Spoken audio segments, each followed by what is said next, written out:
Hi everyone, this is Norman Kochnick here on Eyes on Cricket. I'm here to welcome you again to another show. We've obviously had quite a few shows lately. And this is a rather, how can I put it? This is a rather, I think, celebratory or a triumphant discussion about what I've coined as another day, another Indian victory. And quite frankly, not only have we had a series of incredible wins in Australia. Clearly, that was an amazing series to start with, but to be more dramatic, to look at the way that we've actually gone about the whole process with their returning. The Indian team returned home. They went immediately into a Test series against England. Started, you would argue, a little bit slowly, having the likes of Joe Root score double centuries. The reality is that tournament then led to an amazing comeback yet again by India, and they've gone about winning that Test series quite convincingly. And again, a number of stars came out of that, including Rishabh Pant. Then you move into a T20 series, which is vital, probably more so for India than England, because England were the number one side coming into it. The fact is that you've got people such as Joe Root in great form. The England team got on a high. And yet again, the series started very confidently from England, but it tossed and turned. England, then India, England and India. But India's last two matches were magnificent. One against the toss. That whole riding of great success yet again happened, leading into this ODI series we're about to go into now, which will be starting tomorrow. But let's not forget the India Legends team defeated the Sri Lanka Legends team in the Road Safety World Series with great aplomb. The Pathan brothers batted well. I mean, the likes of Tendulkar, Yuvraj Singh, Sehwag, all performed. Pragyan Aujla. There's a whole range of players that played particularly well, defeated a fairly strong Sri Lankan side.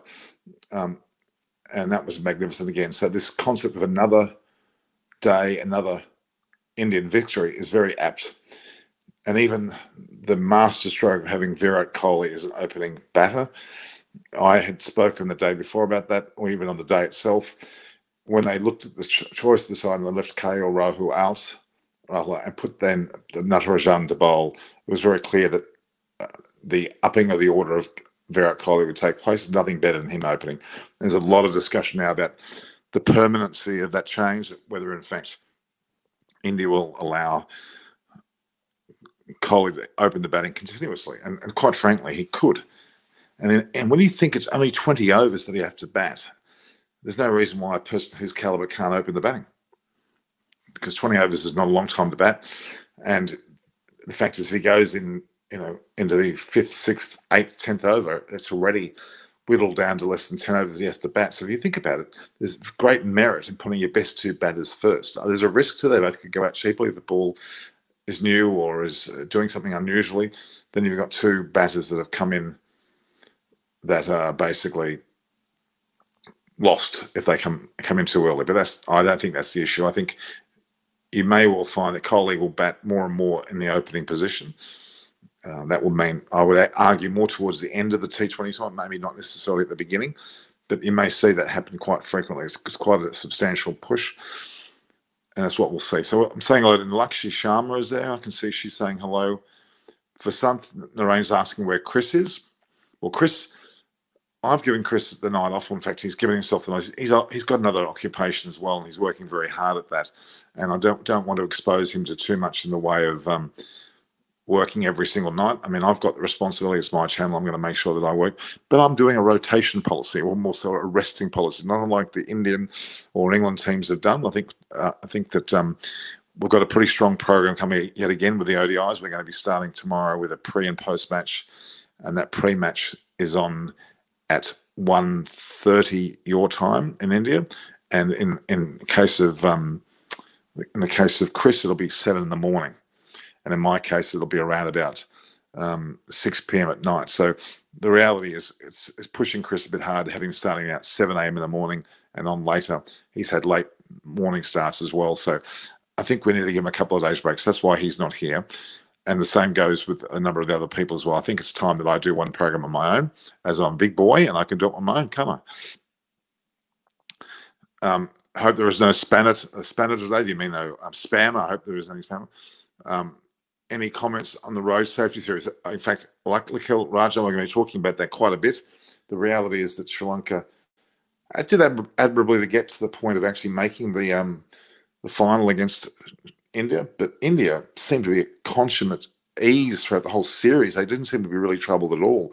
And the fact is that the road safety, I think it's a great concept. There's been a lot of videos. I saw a video of both Brian Lara getting on a motorbike with Tendulkar in line and having the right helmet on, not a cricket helmet, but a real helmet, taking road safety seriously, especially in a country like India, or for that matter, any country. And the significance of that is it's really important to be able to have that level of safety when you're on the road. And I think the whole tournament was a testament to that. And that's a great point. That the reality is, we'll look at some of the events there. Of course, they had Sehwag and Tendulkar were batting sensationally most of the series. Yuvraj Singh took off one day and actually batted very well. Then the Pathans, both the bowling and the batting side of things, they're always great players for India. They're great all-rounders, in particular, Yusuf Pathan. But I think that the actual fixtures themselves and the way that it went about was a fantastic effort. The logoing was great. We had Sri Lanka, South Africa, India, West Indies, Australia legends, which I didn't see much of, actually, and the England and Bangladesh teams. Obviously, that's not all of the international teams involved, and I think some of the teams are less credentialed in terms of who they had, and others were not. Norman, do you know Crick Zone on YouTube? Of course I know Crick Zone very well. Yash Lahoti is actually a very good friend of mine. He spent a lot of time with me during the Women's World Cup. Yash and I have worked very closely. We have worked together in Sri Lanka on a recent series there between Sri Lanka and India. Yash is a very good friend of mine, and he's welcome anytime.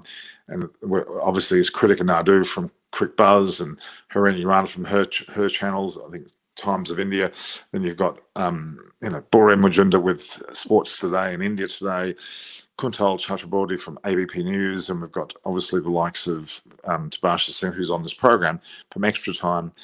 It's a plethora of people that I know very, very well. I know Melinda Farrell very well, who has her own network there. Jared Kimber, many people, Adam Collins, some great guys. There's one fellow in particular, Jeff Lemon, that I spent some time with in Sri Lanka. He ate at the Ministry of Crab. If he's watching, he would know that very well. He didn't actually sit well, the food for him. Okay, so the ODI series, it's Women Cricket Zone. The Women's Cricket Zone is actually there, and a number of the women's cricketers, I have had already on the channel. We had the women's program the other day, where we had Janat Sushmona from Bangladesh. We had the likes of Sripali Wirakoti. We had Winifred Durasain from Malaysia. We had a string of players from that Gargi Wangka. We had a number of people that were on there. So, in fact, Gargi's was going to be on today, but she's actually travelling between, I think it's Chennai through to Mumbai through to Rajkot. She made the quarterfinals of a tournament there. So, yeah, so Muncie's saying 7 a.m. is much better than 4 a.m. You're right. It's certainly an improvement for you, but it's not good for all of us. So, yeah, the road safety series is one of the things I wanted to talk about. We have some great pictures there that I'm seeing on the website. If you all go to the World Series T20.com, they have all the standings and the media work there. It's been some India, Australia. In fact, Australia did not win one match in that series, which is that indicative of Australia at the moment? Maybe it is. It's something of a bit of a disappointment. The fact is, you've got Sri Lanka in particular did well. They had a pretty good side. They had the likes of Russell Arnold. They had a whole, obviously Jai Surya was in the side. They had a number of younger, well, not younger, but Upal Tharanga, for example, was there as well. They had, I think, Dharmika Prasad, who I know very well. And there were quite a few players in that group that played particularly well. Maruf, I think, was also there. It was particularly strong. But certainly, Sri Lanka did well and Jai Surya did well, but India was just too strong. I mean, when you got someone like Sehwag Yuvraj Singh and Tendulkar are all able to bat well still, and then the Pathans coming in, Pragyan Ojo, there's quite a few players. The girls are doing very badly in the cricket.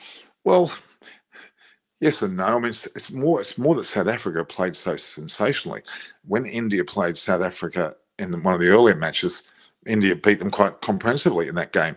But then South Africa came right back, and then South Africa seemed to gain the ascendancy, and all of their players really clicked. I mean, Shabda Ismail as a bowler, Lisa Lee, they've got quite a Mignon Perez, Duprez, is amazing team they have actually, and I think they've always been a really good team, South Africa, and the fact that they've clicked in this series and then given India quite a strong performance is indicative of how good South Africa is rather than how good or how badly played the Indian team had played. The reality is India are by far a better team than they actually made the World Cup final only almost a bit over a year ago and gave it a very good shake against Australia. Been a few positional changes that I'm a little bit perturbed about. Tanya Bartu, the keeper, I'm not sure why she's not there. The opening batters, the young opening batters that they had were not there. I don't know. There's probably a slight need of the change of the guard, some of the better players. I'm not going to discount Mithali Raj and the like, and they played very well. But I think it's overdue that they have a certain change of the guard. And Harmanpreet Kaur will lead that charge. She has been captain, probably should continue to be captain. But that's my thoughts. It's not necessarily selectors' thoughts. We've got some other questions. Yeah, well, the people from Quick Buzz, ESPN, Quick Info and Sports today. Well, Bori Majunda has been on the program. Deep Dasgupta has been on the program. We're going to have Jared Kimber in the future, who's a part of the ESPN Cricket Info Network. Quick Buzz, we've already had. So Sarah and Kiz, we've already had Kritik and Nadu from Quick Buzz on my show. Sports Day, we already had Bori Majunda. Deep Dasgupta from Star Sports, we've had ESPN, Jared Kimber's coming. So they are a part of my club already. I'm a part of their club. But there's no line between us. We're all a part of the same cricket media fraternity, and we're very close. But there's no competition. India's a very big country. We can share our viewers around. We work together. We applaud good cricket commentary. Good cricket reporting is more important than being in competition with each other, which is certainly not the case. Not that you're inferring that, but I think it is something that's very important that we do understand that we all work together. We're specifically able to make sure that the program is for all, not for one. And the reality is we share ideas, and we only try the best forms of communication, the best forms of equipment. The use of StreamYard, which we're using today, is a very important program where it allows you to have a so-called backstage and front of stage. And I think it's very good. So Munchie, thanks for coming on. James Dean's there, looking forward to it, as he always does. We've got some great people online. So Bakul Dada, who has given interviews pre-match of England Indian ODI? Well, in fact, I've just uploaded one of the interviews. That was with Owen Morgan. Previously, it was Chris Civil. Owen Morgan's video is actually uploaded on my channel right now. It's up there if you want to see it. Post this interview. Which team will, and Nikhil Rajan, which team will win the Test Championship, New Zealand or India? Need any changes on the team India squad? Well, at this early stage, you'd have to say that in England, New Zealand will be a lot harder opposition than England were in India. So New Zealand will give India quite a shake. New Zealand having the opportunity to play a series before they play that match, so they'll be somewhat exposed to the conditions. But I still think India will win. I think Rohit, Sharma and Kohli, and a bowling lineup that will include undoubtedly Bumrah, but hopefully Shami, Siraj, and then you've got either Ashwin and certainly Jadeja's input will be enormous. Shubman Gill, he will bat well on those conditions. I think it'll suit him more. I think really India have got a very strong side. New Zealand won't be easy. I mean, with Trent Bolt and obviously Southey bowling well, and obviously Jamieson there as well, having some IPL experience as well. They're going to be difficult bowlers. I think if they get the opportunities, they're going to take wickets and be very hard to play. But I think India can match them. In fact, with Ross Taylor and Kane Williamson in the batting order, they're certainly strong. But I think India probably got slightly more firepower in the batting. Rishabh Pant is certainly an important part of that as well. So I would argue that India, Nikhil Rajan, I think India will win. But they're going to have a hard task because New Zealand will put up a good fight. But New Zealand don't seem to quite get their act together in finals of any sort. They often get to the final, but they don't necessarily win the final. And we only have to go to the World Cup where they went very, very, very close, but England still won. There's been games where Australia has played New Zealand as well, and Australia has won. That is in finals I'm talking about. Even on their home turf, it's happened more often than not. So I would say India's got the edge. Now, Chris hasn't run away. Don't worry. He hasn't run away because they lost the T20 series. Chris has a life too. He can't do it every single day. It's difficult for a person. Any of the commentators or people do it every single day. I have an obligation because it's my channel. But I'm happy that when they don't have time, and it allows me to talk to my audience as well. I mean, Chris has been there quite a bit. I brought him on board and he's been fantastic. So has Aparna Saini, so has obviously everyone from David Graveney through to Adam Hollyoak, even Jeff Thompson in the early stages. And we've obviously had pretty Opala there as well. And even Chris Vernon, I've already mentioned, but even the likes of, we had Alan Mullally on there last night. It's important. So, yeah, it's me, Harry, and I think WTC final is in Southampton. That's correct. So it has actually moved from Lords to Southampton for a better COVID set of conditions. So that's the reason why. Southampton, of course, is a GS Bowl. It's the Rose Bowl. It's the home of Southampton. It's the home of a lot of great players, and it's a great ground. Quite a compact ground. It's not necessarily huge. So, any thoughts on the ongoing West Indies versus Sri Lanka test? Well, do this current West Indies team have the skills to beat India or England? I immediately no. I mean, the likes of Jason Hole is still a very good player. Braithwaite, pretty good player. They're a pretty good team, but they're not a good team, as in a great team. I think the West Indies team have got a lot of work to do. And having spoken to Mervyn Richards about them, he's very, very promising, or there's a promising sign of the team. But Cornwall, for example, certainly can catch it first. I saw him take a catch off Roshan Dickweller yesterday. A great catch at first, despite his obvious size. And there is a place for oversized players on occasions, and he's one. He bowls great spin. And they had that Myers who scored the double century. He actually bowled well yesterday as well. So, yeah, I think West Indies have got a chance. Sri Lanka is a bit disappointing when Timith Kurunarata was certainly one there, and Thiramani, they're not doing too badly. Roshan Dickweller is a fantastic keeper. I wish he would score. I wish Roshan Dickweller would score a century at Test level. He's got some 19 or 20 50s and some very good scores, but he hasn't scored a century at Test level. He's done it in two. He's scored 2 ODI centuries, but he's a prolific run getter in his domestic and school level. He was fantastic and an out-and-out champion, and he hasn't got the chance to convert it. I think they could afford to bat him higher. That's my opinion. I think he needs to be given a responsibility to bat high and bat more steadily. He tends to come in later and has to be more attacking, I guess. That may be his downfall, but he's been getting some very good scores, just hasn't converted them into centuries. He's got a batting average around 30-odd, which is pretty good for a keeper. He's played around, he's getting closer and closer to 50 tests. He's played over, I think, 52. It's like 42. This is his 42nd test match, and he's played some 50-odd ODIs and a 20-odd, 26-odd T20s. He's a great player. I think we haven't seen the best of him, actually. We really haven't. Jamieson will be very dangerous on the Southampton track due to the good bounce of the pitch. Bumrah and Shami must play together in the final, otherwise it will be difficult. Totally right. I totally agree. Do you think the West Indies cricket level is improving under Pollard's captaincy? Yeah, I would say Amal Ray. Yes, it is, actually. And Pollard certainly is not the captain at the moment for the Test. It's Braithwaite, Craig Braithwaite. But I think in terms of the ODI T20, yes, I think he's a very clever man, Pollard, and he's proven that, and that's why he's been given the captaincy. And you think Manpreet Singh, you think that he'll win the ODI? I think it'll be somewhat more difficult, but yeah, I do expect him to win the ODI as well. I think India is in such good mental form, and that's the significant thing. It's about the mental state of the players as well. India has only gone up throughout this series, and they handled, in particular, the last 2 games of the T20 series. They were particularly good regarding the way they lost the toss. They batted first, and they were able to defend the total. Fantastic effort. There was an interview earlier on Morgan. I listened to that as well as the old Chris Silverwood interview and even Rohit Sharma. It's very clear that the England team see these 3 ODIs as really a form of T20 warm-up.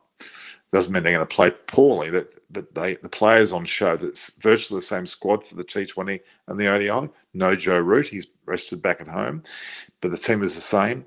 It looks like a lot of the players will be able to show their wares and further cement their chances of being in the World Cup. That's the T20 World Cup, but show that by showcasing that in the ODIs. So that's what also will be another part of that. So the Asia Cup's another interesting comment. Yes, that's important to the overall. I think a lot of Asian Cup participants, such as India, Bangladesh, Sri Lanka, need to also have that exposure. It's a great competition. So who was my prediction for the man of the series? Buckle Dudders asking. For the ODI, well, again, you can't go past Kohli and Sharma the way they batted in the last match. And Hardik Pandya might play a role, but there'll be a lot of the Indian players.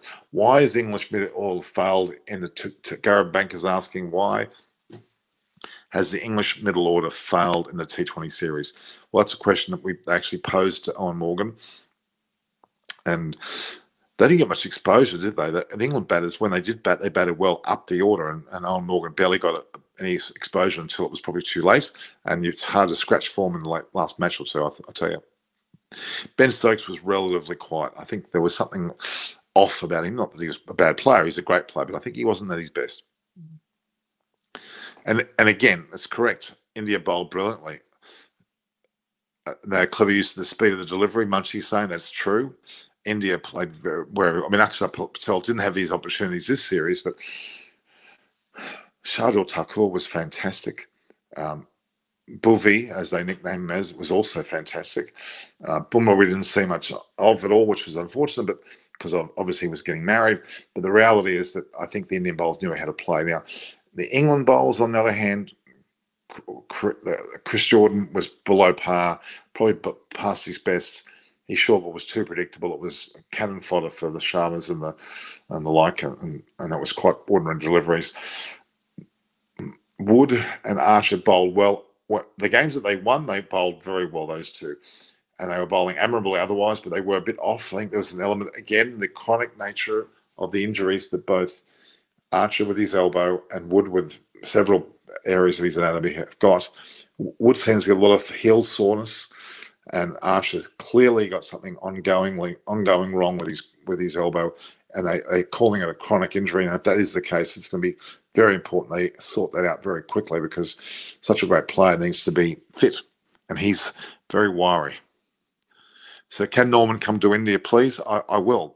If I could be in India right now, I would be. I would be there right now. I'd love to be there. I'd love to be able to go to, all the grounds, Chennai, Pune, Ahmedabad. But you do realise, don't you, the series in Pune, there'll be no crowd at this point, nor will there be any media. So none of the media are also. So even the Indian media are not going to be available. As you know, they didn't come to Australia, and I helped out greatly with a number of channels by providing content. But the reality is that both the Indian fans, the Indian media, and the contingent around there will not be available for both Pune and, alarmingly, for the IPL, which the IPL thrives on crowds and media coverage. Clearly, people can still cover the media from a distance. I can do that from here. I can do it from anywhere in the world. So I would like to be there. I'd love to be amongst the crowd, be able to ask questions of the crowd. You know what I like with my interviews technique. I love to talk to people on the streets. I love to talk with paper in the hand. Maybe that's not possible in India at the moment, but it will be in the future. So if I get an opportunity to come over there, well, I couldn't make it for the Test, T20, and now the ODIs, but I'm trying like hell to get there for the IPL. But of course, yet again, there's no media allowed in, and that looks like a decision for the entire IPL season from April 7th to May 30th, which is a long, almost 2 months, and no media allowed in the venues. It's going to be quite thwarting of the media, but they can work remotely, don't worry. They can work from outside the same or from their home offices, provide you with great content. You know that. And you've got, again, Bure Majumdar, you've got Deb Scripture Online, you've got Harsha Bogle, you've got the Cricket Buzz people, as I mentioned to you before. You've got a whole range. I'm supporting all those channels, whether it's Crick Buzz, Crick Info, Sports Today, India Today, that is, the ABP News, the plethora of people from other independent channels, the Melinda Farrells, the Adam Collins, the Jeff Lemons, the Jared Kimber, I implore you to watch all of them. If you can watch all of them, it's even better for them all, because they all are great at what they do. And we do things a little bit differently, which is what this is all about. Okay. Munchie's been asked by Garrett Banker, I'm surprised that the England team management are not talking about middle order failures in their interviews. Well, they are. They've actually been asked direct questions about that. And Owen Morgan actually went to pains to say that Ben and himself have probably not had the best of series, but their exposure levels have been fairly low as well. I mean, Ben Stokes did bat well in a number of the innings, but he didn't get too much of a chance to do so. Maybe with the lack of Joe Root on the ODI side, then you may well see Ben Stokes batting a lot higher, not unlike Kohli. And that's the comparison I'm hearing and I'm seeing myself. So can Chris come on the show? No, Ray, I explained to you before, he can't be on every single show. And he would love to, but he has... I've asked him and he couldn't make it today. He has work commitments as well elsewhere. And the time of day in England it's like 11:30 a.m., which is peak work time. He's been very fortunate to be able to get away with not being in trouble before. So he's going to be there. So Rohit Sharma, double ton coming in one of these three ODIs. I don't know about a double ton, but I think you might see a century, certainly from Kohli, and Rohit Sharma's quite low. The way Rohit Sharma scored that 64, he could have scored 220 over match. Quite brilliant. And what do I think about India's beautiful grounds? Well, I mean, it was a delight to see Ahmedabad full of colour. The setting was magnificent. What a sense around stadium. Imagine that absolutely full. It'll be rocketing through the roof with the sound. I'm a particular fan of the older grounds like Eden Gardens and the one at Chennai and Chinnaswamy Stadium and obviously Wankhede and Brabourne's one of my favourites. So Indian grounds are picturesque, they're beautiful. Some of the modern stadiums perhaps aren't as historic, but they've still got the beauty of their size and dimensions. Morgan had a forgettable T20 series as batsman, and his batting is in decline. I don't think his batting is in decline. I think he's a bit preoccupied with the team more than his own batting. I think he can also bat high. As a captain, I would like to see him sometimes take the game by the scruff of his neck and go in early and bat, like even Dhoni did in the World Cups and Kohli did in this fifth match where he opened. They took the strength of character to come in early. Owen Morgan perhaps could have just said, right, elbow out of the way, said, right, I'm going to bat early and I'm going to show you guys how we do things from the front. Okay, we've got comments from Munchie talking to Gatgo. It's just one of these bad series. It is a judgment call. I don't think we should be taking into account one series. It's me, Harry. What do you think? What will be the playing 11 for India if Rahul regains his supreme form in the IPL? Well, if Rahul's in top form, they would bring him back into play and probably then have him as an opener with Rohit, but they may drop him down the order as well. He may keep. I doubt it. They pants the keeper, but I think that Ishan Kishan Sky will be one/the other. It'll be between the two of them for a position. But I think Rahul will have the opportunity to come back in, especially early in the World Cup. The final, though, who knows? It may be again Kohli coming to the fore. Yeah, exactly. As a comment about it, every player has their ups and downs. Yes, he does. Ray wants Malali. Well, we had Alan Malali last night. How was the deck at Pune? Pune is... It looks to me like it's going to be a better batting pitch than a bowling pitch. I think there's a fair bit of what I'm hearing. It's a pretty good batting track. It'll be a lot more runs scored, being an ODI, and we'll see how that goes. And it'll be good to see a good batting efforts for sure. Okay. And there's a mention of the harder ball, easy to hit from Munchie. That's probably true as well. Your thoughts on the Sharma's ability to convert centuries into big hundreds or daddy hundreds, as you're calling, like the 264 versus I mean, it's unbelievable. I still can't believe that superb knock, and I can't either. That has to be one of the knock from Rohit Sharma when he scored 260 plus was sublime. He was relentless, and we know that's what he's capable of. And that's the problem, because he's capable of such an amazing score. We tend to expect that every time, and you can't expect a person to play that way all the time. It's virtually impossible to do that. I mean, you have to be a pretty superb batsman to actually score that many runs in one innings. I mean, 260 odd, whatever it was, is an enormous batting effort for anyone in any format, especially in the format that we know of as the ODI. Munchie's Okay, there's a bit of spin here. We're hearing pitch. Yeah, every Indian pitch has an element of spin for sure, but it does appear like it's going to be hard. So it's who will be left out of the teams. Well, Joe Root's already known to be left out. We know that for a fact. He will be not there. I think the Indian team to start with will be very much. It'll be very. The Indian team is a little bit different, but the England team is certainly they're very much mirror image of their T20 squad will be in the ODI squad, which basically implies that they're using the ODIs as further training for the World Cup, and I don't blame them for that. It's quite a normal thing to think that way. It's a World Cup year for T20, so that's what they're gearing towards. Not a World Cup for ODIs, but the mentality of a World Cup doesn't change between T20 or ODI. It's the same mentality. It's the same on-the-day performance that we know of. Perhaps slightly more iffy with T20. You could see the rise of a Pakistan or West Indies through the tournament. It's happened before, but it's more likely to be the same feel to the players and the way they play. So India and England team shouldn't be much of a change. To be honest, England will definitely not have much of a change, other than resting players. So Garrett Bunker and Munchie having their own little conversation, which is rather cute, but we'll just wait and see about some of their thoughts. What's your thoughts of having two teams and sending them to play international level? Is it fair to be in general? Well, okay, that's a great point. COVID's brought to bear the need to have a larger squad of up to 28 players or even sometimes more. Well, that's virtually two teams with extras anyway. So it is possible to have two teams ready, and that's not a bad way to go because it allows at any one time players to replace the other, and there's a bit more fluidity when they're up to the same level. So that by them being on tour, getting exposure, perhaps playing games against the second 11 on tour, why not do that? It was a tried and tested process in the history. We would play county teams if time permits, but I think they should still include that, which means the second team will be invaluable to have on the road. And I think that just gives people, like, again, we go back to Washington Sundar when he came in with Shardul Thakur and Natarajan. Their selections were probably a bit of an eyebrow-raising exercise, but they proved very much in that test. They took wickets, they scored runs. That was quite phenomenal the way they went and played. So that's my thoughts on that. Double century to Rowett. Why wouldn't we have double centuries from Rowett? I couldn't think of anything more exciting to watch.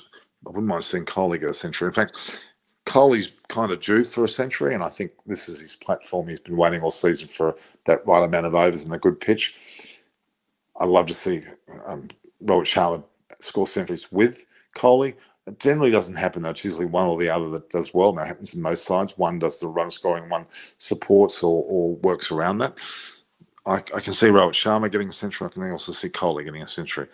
But in England's behalf, they have a number of batters, the Butlers, Malan. I mean, Joe Root's not there. Look, I get it. Joe Root's obviously worn out a bit. He's had an incredibly long series in Sri Lanka as well as India. At the same time, would like to see him there. To be honest, I would like to see Joe Root in the one day. So I cannot believe he's not there. But okay, they made that decision, so we have to work with that. What are your thoughts of having two? Okay, we've talked about that already. Okay. So yeah, Pune is correct. It is historically a high-scoring ground with tons, and certainly there. And I think South Africa. There was a score against South Africa.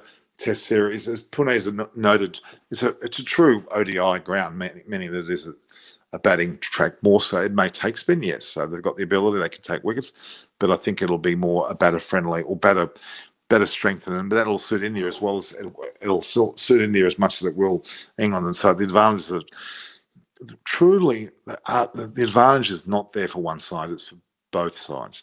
When you see a pitch, you can say, oh, that side will bat well and that side will bat badly. That's not going to happen. Both teams will struggle. You would argue both teams didn't struggle as much in the match we just saw with 220-odd and 188. They're both very good scores. Previously, I had trouble getting anywhere near that. So, Hot Rod, Somu, London, double century Rowett, we'd love to see it. I don't know whether we can bank on that, but why wouldn't we want to see that? Is Virat Kohli batting weak against good leg spin?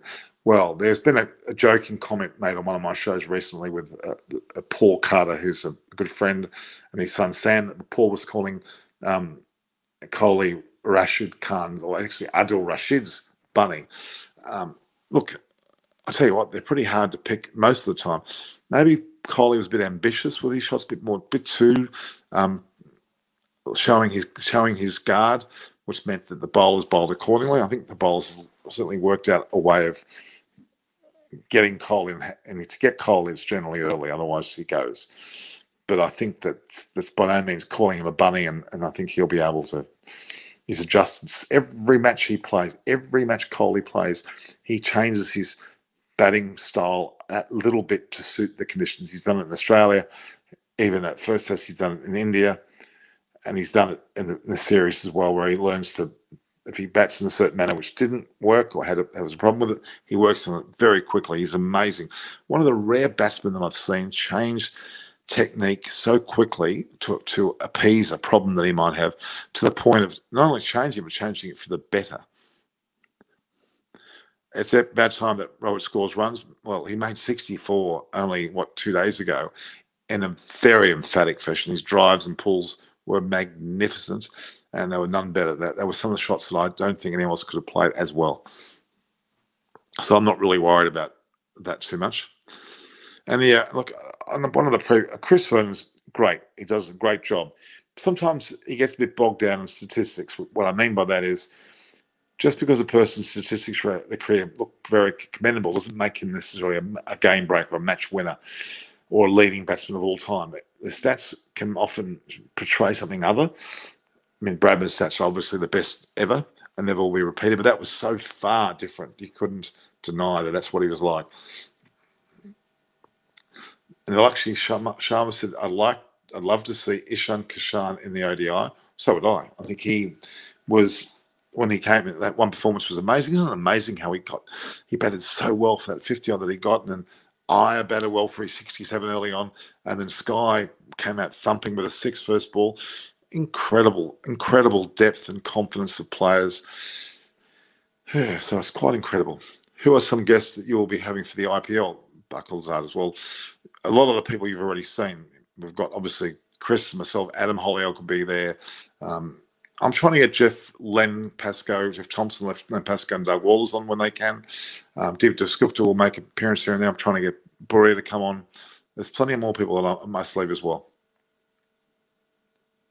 So who's not in the squad? Music Harmony's joined us. It would be, like she said, it would be nice to see him play. It doesn't mean that he's in the squad. I don't think she was necessarily saying he would like to see him play. If he's not in the squad, he's not in the squad. And the fact is, it's me, Harry, said that Ishan is actually injured. Well, that is right. He is injured. Well, whether it's a long-term injury, I don't think that was the reason why he was left out of this series at all. But he could easily. I don't know how serious his injury is, actually. There hasn't been a lot of word about how serious. And Lakshmi Sharma says she thinks Sky is a better batter than Ishan because he makes less mistakes and he bats with clarity. Very good comments, but I think that the star power of Ishan Kishan can't be forgotten. Sky's obviously older in terms of he has a lot of experience. Subnix, Bradman played too long ago for accurate comparisons to modern players. I don't agree at all. Absolutely and utterly don't agree. The comparisons are incredible. There's no doubt that playing on uncovered pitches against bowlers that were sensational, a bodyline series where you could bowl a series of short balls and have people batting around him, and he still got through that with averaging over 50 in that series. He batted with great confidence. There's no doubt you can compare his era. As you can compare Garfield Sobers, those people were beyond belief, beyond reproach. They were the best. I'm afraid to say you can't say that others. I mean, Kohli and the like, Tendulkar, Gavaskar, certainly in a great realm of Indian history. And I'll talk about that a bit later, the Indian best 11. We'll bring that in a minute. Yeah, Music Harmony's right in his experience. No one can tell me, I'm sorry, no one can mention the fact. And please, you can have your opinions, by all means. You can have your opinion about any player, but Sir John Bradman is not only the best cricketer ever, both statistically and what he actually did and won games and set the scene. Impeccable form, could bat, could field. He could play a whole range of sports. If you see, I've got a special about Bradman. He was a leading tennis player. He was a table tennis player. He played golf from scratch. Everything he touched, even musically, scholastically, he was brilliant. Bradman was a freak. And Sir Donald Bradman is not only the best cricketer to have ever lived, Sir Donald Bradman is the best sports person statistically than any other sport, whether it be Tiger Woods or Jack Nicholson and Jack Nicklaus in golf, or if it was a Babe Ruth in baseball, or a Michael Jordan with basketball, or rally drivers, or car drivers, or Formula One drivers, or any other sport you can mention, tennis champions, male and female. The record of Sir Donald Bradman is insurmountably the best sports person ever in any sport. If you talk to those people, if you spoke to a Tiger Woods or Jack Nicklaus or Greg Norman, who's an Australian golfer, Babe Ruth, any of those people who actually, Babe Ruth was around the same time as Bradman. Any of those sports people, if you ask them the best player or best sports person ever, they'll say without a doubt, they'll immediately turn and say, oh, Sir Donald Bradman's the one. They may not have known much about cricket, but he's certainly one. Michael Phelps in the pool, there's a whole range of other sports out there, but Bradman's record is equal to an actual baseballer going out and hitting a home run every single innings. That's unheard of. A basketball player hooping 50 points each game. Not possible to say that for every game. It's distinct comparison is by far, and I'm not saying because he's Australian, it's irrelevant that he's Australian. The fact is he was. And I think you ought to make one day a trip to Bowral in Sydney if you get a chance to, and I'll take you there personally. It is the most spellbinding tour to see the man's house and the condition of the actual tank stand where he used a tennis ball. I'm sorry, I'll get it right. A golf ball and a very thin stump to then hit the ball against this corrugated and brick structure where the ball would go anywhere and everywhere. You and I could barely hit once. He hit tens upon dozens of times against it with great control and great accuracy. He also had a back fence where the wood was slightly panelled up, and he hit the ball into there and it would bounce up awkwardly or differently. The man was a freak. He used to cycle madly. As I said, table tennis, golf, tennis, he was the best. He played in state level championships of tennis and could have played high if needed. But don't start me on Bradman. He's by far the best, and that's not a bias of me. It's just sheer fact, both statistically and factually and by way of vision. There's no doubt about it. Okay, it's me. What do you think about David Willey and Alex Hales? I'd choose both of these blokes in the T20 squad. It's a Moggy using Sam Curran perfectly, number 7. Well, Alex Hales is certainly one that I would consider. David Willey, I'm not that sure about, but there's no doubt Alex Hales is, if he keeps his nose clean and not involved in any other shenanigans that he's been involved with, he would be the first pick for the opening batting position with Roy. But it's not the case at the moment. So Butler is more than capable of being there. And in turn, you've got Dawood Malan, who's, again, proven himself. He's the number 1 batsman for a good reason. So, but anyway, India showed them up. Let's be honest. Kohli and Sharma, oh my God, they were just brilliant. And again, Hardik Pandya was great, and even Sky. Do you think lots of cameras now over players are creating more controversy and showing fights between players as a bigger issue? My honest opinion, I think you're right. Very much right. I think we're overstating a side conversation between Kohli and Ben Stokes. Look, it's the heat of the battle. There's a lot of banter that will go on, and those two men they play with fire and brimstone. They are very, very determined players. Hence, the 2 of the best in the world. And if they clash, of course, there's going to be an issue. Lily and Javid Manda was another. There's a string of people. Arjun Tongreen and Healy. There's a string of players that were very confrontational in the field. But I'll tell you what, once they're in their dressing rooms and they come visit each other in their opponents' dressing rooms, they're brilliant. And look, I think there is too many cameras and too many issues made out of what really are nothing. But that's media, that's publicity, fact of life. Hemant Singh has asked me, where am I from? I'm actually from Australia. I'm from Coogee, which is a suburb in Sydney of Australia. Jofra Archer's Test stats are mediocre so far. Are the English expecting too much from him and putting a lot of pressure? I agree. I actually do. And if they've got the likes of Wood, Ollie Stone, Wooden Stone, as you would like to call them, still Anderson, still Broad, well, they need to take a little bit of pressure off Jofra Archer. They've probably got a bit too hard on him. And yes, I think he's got that chronic elbow injury now, which he has to rest and rest well. Otherwise, we might have problems. Sky is flexible in the batting order. You're right, Nalakshi Sharma. I wonder why he didn't get any chances playing against international teams before. Well, Michael Hussey's the same example for Australia. Michael Hussey played for a lot of years and scored a lot of runs before he eventually made the Australian team, but then he took off. Hemant Singh, which team do I favour? I don't favour a team as such. I feel very strongly about the way India are playing. So do I about Australia or England.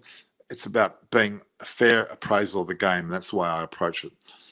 I think a lot of Archer's problems have stemmed from being over-bowled in New Zealand. That's what Munchie did, yes. He's been over-bowled throughout a lot of the recent series, and he probably hasn't said no to him. There's a great point there. Each player has to be able to judge his own body strength. And if he gets a high-performance manager or coach saying, you need to bowl 8.3 overs every day and do it at this time of the day, well, I'm afraid that doesn't work for everybody. And if the bowler says just not right today, or I'm feeling I'm bowling too little or too much, then fine. You can actually bowl too little, and then it comes to an actual match, and you're expected to bowl 30 overs when you've been bowling 6.3 every day for whatever amount of time. You still have to bowl 30 in the thrust or heat of a battle, whether it's a test match or whatever the circumstances are, and obviously ODI and T20. But if you're bowling more overs than you're expected to, well, then you really aren't going to be ready for it. You're actually going to fail to bowl as well as you should because you simply aren't exposed to that. Jeff Thompson or Len Pascoe would tell you bowl to your drop or bowl to your feel that you've had enough. And that's one of the best gauges, and the player themselves should know this. So Jofra Archer should know that, and he's got a mentor there with him, John Lewis, and I think that person knows him very well. But he needs to pull himself up and go, "It's just not my day. I'm not going to train too hard. I've got a game tomorrow. I want to rest up." That's what they should do more often. So Rishikesh Patil, Norman, before the start of the series, Morgan said that we want to test ourselves in tough, challenging conditions. So why didn't he choose to bat first to defend the score? My sentiments exactly. He had a perfect opportunity when he won one of those tosses to actually flip the coin, so to speak, and do the opposite. When he would have been expected to bowl first, he should have batted first. He should have tested himself because it showed up in the last two matches. India took them on head on, and they played the game where they actually did bat first, not bowl first, and they won both matches. It gave India enormous confidence. Now, India have got enormous confidence out of that. And I think that's the most pivotal aspect of the Test series and the T20 series is that India have tested themselves on time and time again and come out a winner despite being in adverse conditions. The Test series started with a bang. England batted and played really well, and India had to grind their way back in it, and they did, and they played well, and they won the series. And a pivotal match with Punt batting well as well. The T20 series went England, India, and then it went India in the last match. India tested themselves yet again, and they challenged themselves. They won from behind. They won from a situation where the bowling side first would win, and they won both of those matches. And that would have been the most frustrating thing for England, that they didn't beat India when they should have, in their mind, have won. And India defied situations where they were expected to lose. Again, the Test series in Australia, when it came to the match at the Gabba, India should have expected to lose. Australia expected them to lose. And India said, well, no, we're not. We're going to do our best and we're going to try and win. And they did, and they won on the Gabba the first time in 32 years, whatever it was. Same here. They were losing matches that England played particularly well into and comprehensively beat India. But India came back from adversity and have won the series. India have won. They've looked at Australian-like coming back against all odds attitude or the so-called underdog, and they've done very well in both series, with the T20, the Test series, both in Australia and at home, and the T20. And the ODIs will be no different. I'm actually predicting that India will lose the first match, and they'll come back and win the second and then the third. England seemed to have a lot of strike power early in the series. India settle, recover, and move and go forward, and this momentum swings their way. So I actually predict that India will lose the first match, not because they're playing badly, but England will be more intensely trying to win. But India will find their feet very quickly and win the second and the third.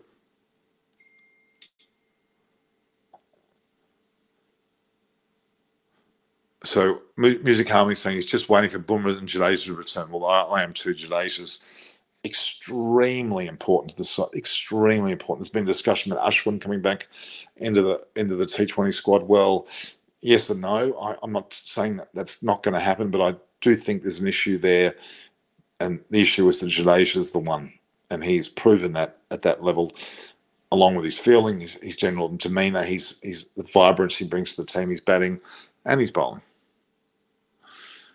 So Wood changed his run up and made it longer to ease his delivery style. Let the specialists look at Archer's elbow and get a feel of it. Maybe a need for a bowling run up change. It's quite possible.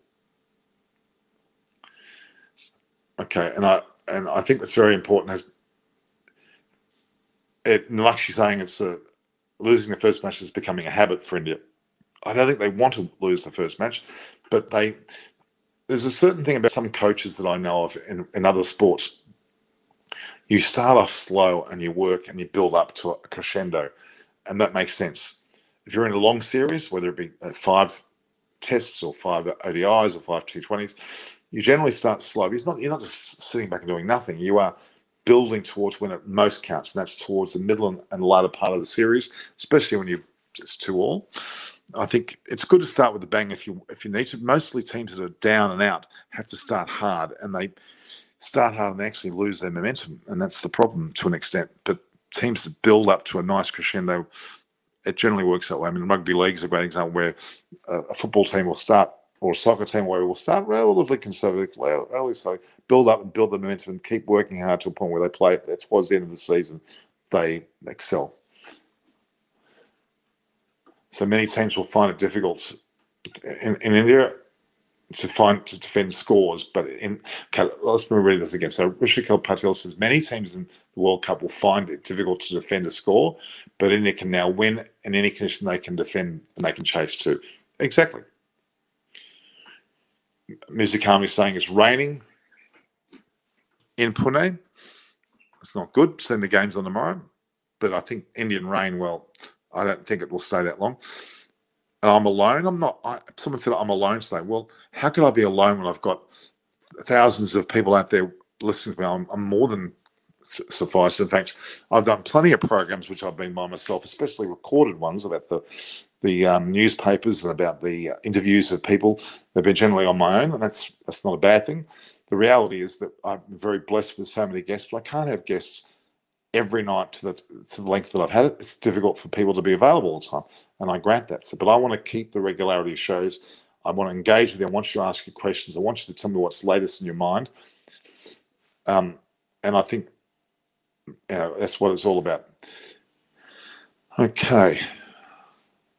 Yeah, Don Bradman, again, I can't state clear enough. If you haven't seen videos or the thoughts on people at that time, he is a great player. So we need clips of me playing cricket and Chris playing cricket. Well, there was one particular running between the wickets performance and myself that I probably don't want you to say, but no, I can show you some video. In fact, I've got a video of me batting against Shripali Wirikoti, the opening bowler for Sri Lanka. Admittedly, it was on a street, but I think I showed some form there with my cuts and pulls. You need to watch that. I've got some videos of me playing on the MCG and also SCG. Some great matches there. Chris obviously played. He was the captain of a Marylebone cricket club, which of course Marylebone cricket is probably the most famous cricket club in the world, being from Lords. So good for Matt Parkinson. The crowd isn't there. I'm not sure what you're talking about, their Music Harmony, but the average, yeah. So Hot Rod Sonu London said Don Bradman's batting average is 99.94. That's pretty close to 100, isn't it? If he'd scored 4 runs in his last innings, he would have been. He got a duck. He would have scored 4 runs as opposed to a duck. he would have got 100. If his batting partner at that time were to have actually not got 170, and they would have had a second innings, Donald Bradman would have an actual second innings to bat. It was Arthur Morris who tells the story. Arthur Morris, I know very well. In fact, he's passed away now. He and his wife I visited with my mother, would you believe? My mother and I went to Arthur Morris's place. Do you all know who Arthur Morris was? Arthur Morris played in the 1948 Invincible side with Donald Bradman. He was a fantastic batter. He was batting with Don Bradman in his last match, scored 170, I think it was. So Don got out for a duck. And because Australia scored enough runs in that innings, hence because of Arthur Morris, there was no need to bat a second innings, which basically denied Don Bradman to get the runs he needed to then get 100 average, which just adds to the mystique and the greatness of this whole thing that he got 99.94, the nearest batter since his daylight. And batsmen are no more than the best batsmen we've got in the countries now are 50s and 60s, very early 60s and 50s. They're lauded over being the champions, and Tendulkar's lauded over the champions. Well, Tendulkar's batting average was not 99.94. And people will say, oh, different eras, different conditions. Well, actually, it was harder then than it is now. The grounds were never covered. The bowlers bowled short bodyline deliveries.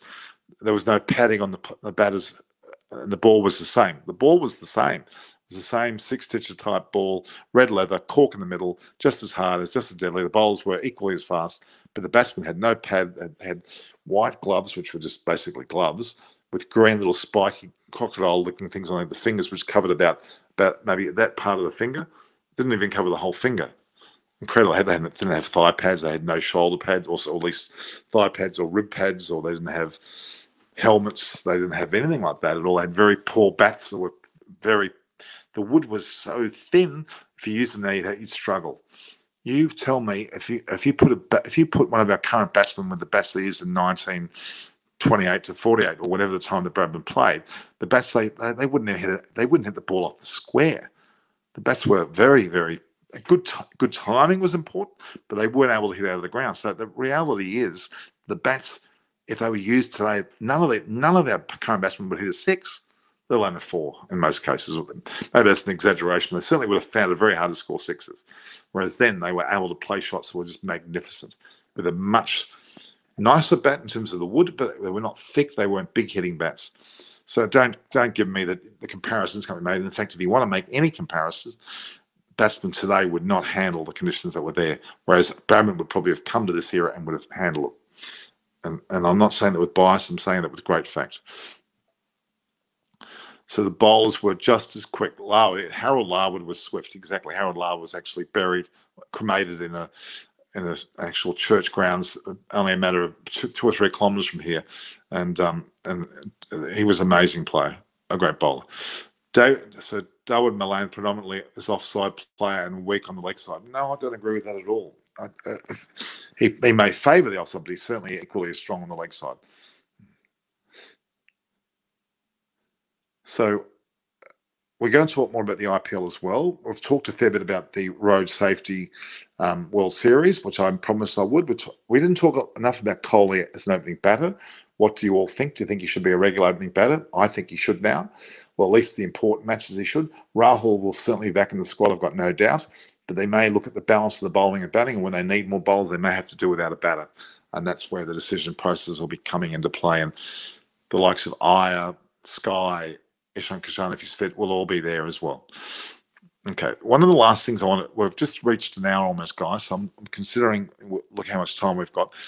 One of the first things that I want to do, and I found it amusing as an interesting, we need to consider the best Indian, and I'll get Chris involved with this more throughout the IPL process as well, the best ever Indian Test side, who would be in it. I mean, I think I put mine together in one of the messages earlier on. Official size here. Hey, how are you? You just joined. Well, we've been going for a good hour, but I'm still going to go a bit more. It's me, Harry. He's telling us that Bumrah, Shami, Bhuvi, Natarajan, Thakur, can you pick 3 seam options out of that? Well, Bumrah, Shami would have to be right back in. Natarajan is there if needed. Thakur, I think, is the one. Even though Bhuvi played extremely well and was player of the match in the 5th match, deservedly so, a fit Shami, a fit Bumrah will be there. Thakur and/or Natarajan. And it may well be Bhuvi that misses out, which is unfortunate. He deserves to be there. Okay, my best Indian team ever, which is a really difficult thing to do, is as follows. I would have Sunil Gavaskar as one of the opening bats. The difficulty is, do we pick Virender Sehwag as the other batter, or do we promote a batsman into that position to team him up with him like a Lakshman? I'm not sure about that. It's a very difficult one, but I would have those three in that mix. Gavaskar, Sehwag, and Lakshman somewhere in there, with Dravid following Tendulkar. Kohli could well open as well. Then you'll have the likes of Ganguly in that squad. Well, the keeping is an interesting one. I'm going to put my neck out and put Rishabh Pant in the best ever team. It's early, but I reckon he deserves it. You got the spin options of Ashwin, or obviously you've got, I mean, Ashwin's clearly going towards that position, but Kumble would probably have to get it based on his record. Kumble, Ashwin, Jadeja would be in the mix for sure, but may not get there. Bowling wise, Bumrah has to come into play for sure, even though he's a current player alone, but a couple Dev would have to be in that squad without a doubt. Chandrasekhar for spin bowling, or Bishan Bedi would be considered spin bowling positions as well.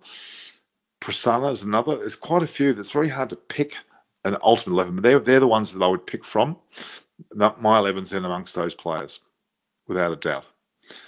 I mean, you could argue this. Vishwanath was another one that should be in that mix, but it'd be hard to fit him in.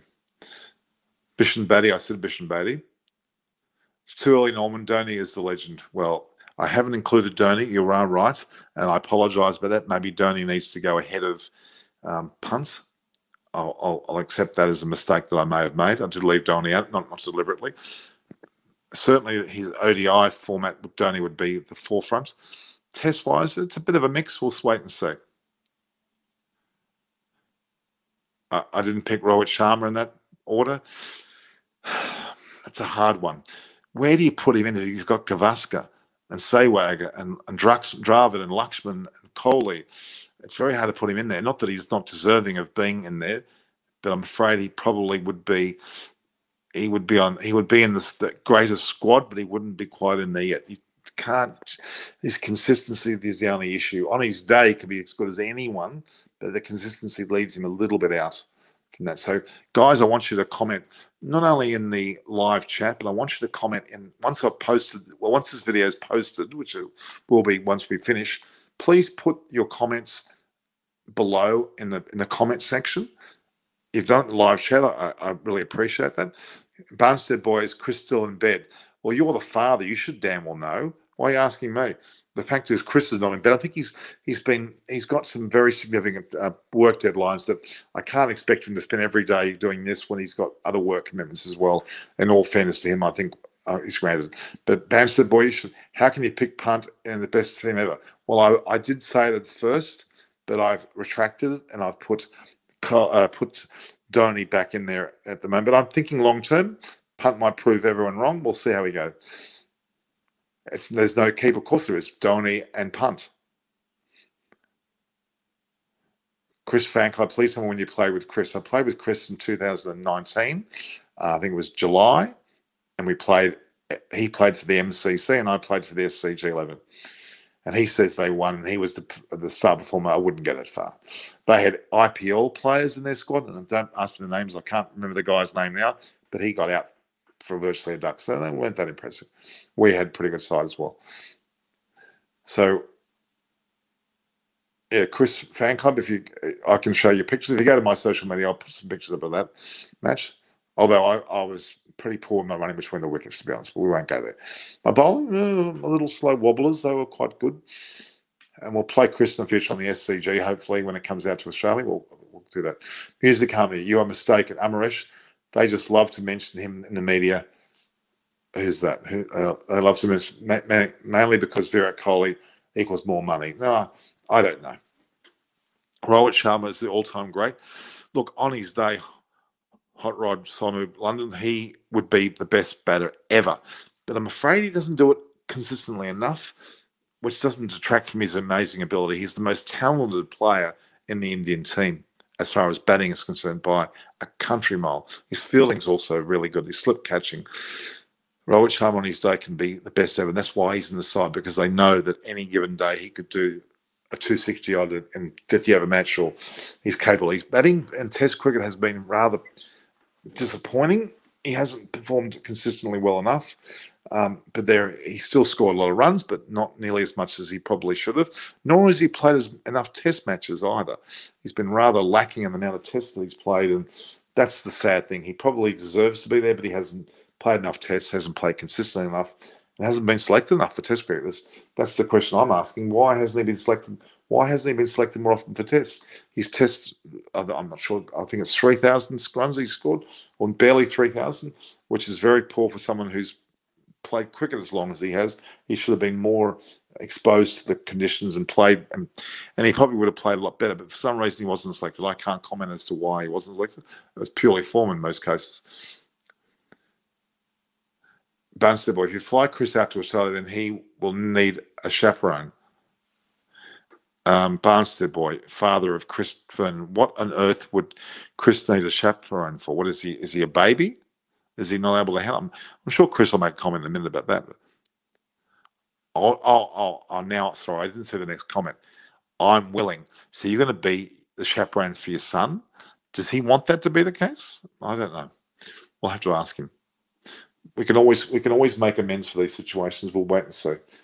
So, yeah, I think there's a lot of possibilities there. We'll see in the future. Of course, membership that I've talked about, where we have that ability to get together with people, we certainly work on that over time. So yes, Barnstead boy, yes, if you're the chaperone, if that's what you call yourself, then fine. I want to know more about the Barnstead boy comment. So music harmony, you're answering a lot of people's questions there. Do you want an out-of-form Rahul to open? He doesn't give any final statement. Well, the reality is an out-of-form Rahul has led him to actually being dropped by the side and a bowler put in and only Nazar. So I think that's already answered there, but it was very, very clear, very, very clear from the press conferences post-match that that was no signal that he's out of the World Cup. Far from it. He's in the World Cup squad until he falls out, and he's definitely in that squad. Just because he was rotated out doesn't mean he's out. Shikhar Dhawan, on the other hand, may be a bit different. He may well be in a position where he may not be selected. There's a possibility that could be the case. But at the moment, both, as we know, the previous IPL form of both Rahul and Dhawan were the best by far, hence why they put as openers for the first match. We'll have to wait and see whether that consistent form will show up. And I must also add, they played in the UAE on UAE conditions, not necessarily Indian conditions. And I think the UAE conditions were more batter-friendly as well. So maybe that's another indication to take into play. Satyan Mishra, Virat says he can't leave number 3 slot he can't leave the number 3 slot for Surya Kumar Yadav. Your thoughts? Sorry, he can leave number 3 slot for Surya Kumar Yadav. Well, I don't think it's going to matter too much, but they've got to create a formula. And if Kohli is now thinking of himself as an opener, which I think has a great deal of merit, him and Sharma opening, why wouldn't you put Surya Kumar in the first drop and or Ishan Kishan, and then have a whole? You could have a second. You could even have punt at second drop. You can have a whole. You can have or Iyer. They've got a lot of depth there, and there's no issues with that. But I think they need to settle that order pretty quickly. And look, they seem to settle it very well in that match that we just saw, having seen Kohli get the runs that he did, and Sharma got 64 and Kohli got 80 opening the batting. Or what do you want? I think that says it all, doesn't it? It's quite incredible. All right, guys. I think we're running out of time now. Yashpal Raj. Yeah. So it's not Chris talk, it's Chris's fan club. So no Barnstead boy there. I want to know who this Chris fan club is. Barnstead boy, can you tell me who the Chris fan club is? And also, they're saying it's better for Norman and Chris to come to India. Well, that's what we want to do. We're going to plan to come as a commentary group. Pretty from America, Aparna from here, Chris from here, Adam from here if we can, a whole range of people, even some of the people from, not Chris from here, Chris from England, David Graveney's amazing. What an intellect he is. What a lovely man he is. And he selected a lot of the players that have gone up through the years, like Vaughan and even Adam himself. We can't take away from his efforts. They're magnificent to have the privilege of having him on the phone. And Mervyn Richards, great stock. Viv's family also knows all about West Indies cricket, and he's got a great Antigua parish league that's going on there. We're looking to bring people from India and England to Antigua and travel there. It's a great location to spend time, and American teams as well. I think there's plenty of opportunities there indeed. All right, guys, I think I've spoken for long enough. Thank you for your time. Again, as we always seem to have time with a great. So thank you, Music Harmony Official Si. It's amazing to have you guys on deck. We're going to see more of you tomorrow. We have 2 shows. We have the pre-show, which will be at 6 p.m. my time, which is 1:30 p.m. I'll find out. It's actually is it 12:30? 6 p.m. It'll be 12:30 p.m. as in 12:30 past noon in IST, which is Indian time, with the game starting at 1:30, I believe, Indian time. Then obviously in England it'll be early in the morning, 7 a.m. in the morning. Other countries have to work out their locations as well.